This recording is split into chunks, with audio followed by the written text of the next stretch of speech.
Hi, welcome to this video where I will show you how to do product research for Shopify Dropshipping. So let's get started. Product research is how you validate a product idea and see if it will be successful or not. The result is a better return on investment on your product. Product research answers questions such as will the product be a success in the market?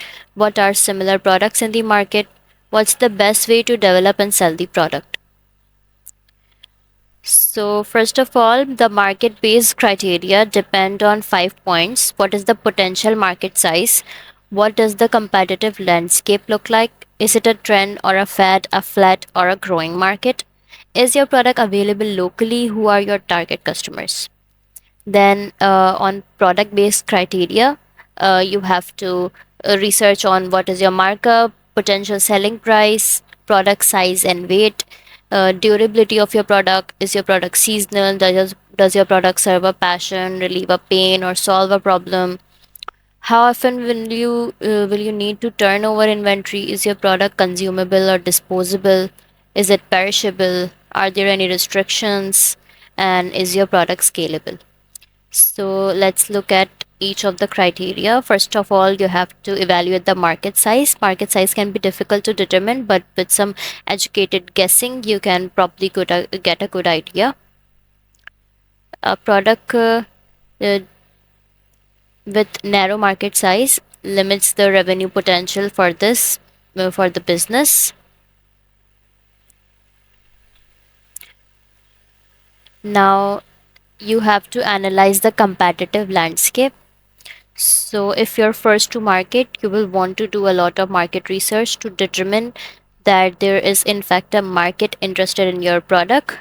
If there are many competitors in the market, that's a sign the market has been validated. However, you will likely have to determine how you can differentiate your brand and products from the sea of competitors in order to carve out your own spot. Doing keyword research with a tool helps you get a realistic view of search demand. It will also tell you how competitive they are. Now, third step is to determine product category outlook to better understand the differences between each of the uh, product or everything. You can look at these growth curves. These are how product categories develop over time. Now, after this, we will talk about step 4. Is your product available locally?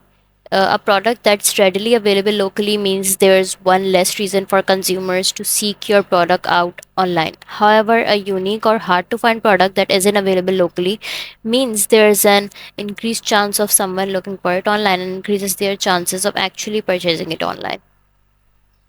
Number 5 is to determine your target customer. You don't need to go into great detail defining your exact customer persona at this point, but you should be aware of the type of the customer you would likely be selling to and their online purchasing capabilities. You can have a look at audience demographics on your Google Analytics account and your geolocation, and also some top pages. Step number 6 is to determine markup. It is vitally important to take markup for a specific product into consideration before diving too far into a product idea. When you begin selling online, you'll quickly find out there are lots of small fees that will eat into your margins, so having a strong initial markup will provide you with necessary cushion to absorb these little costs.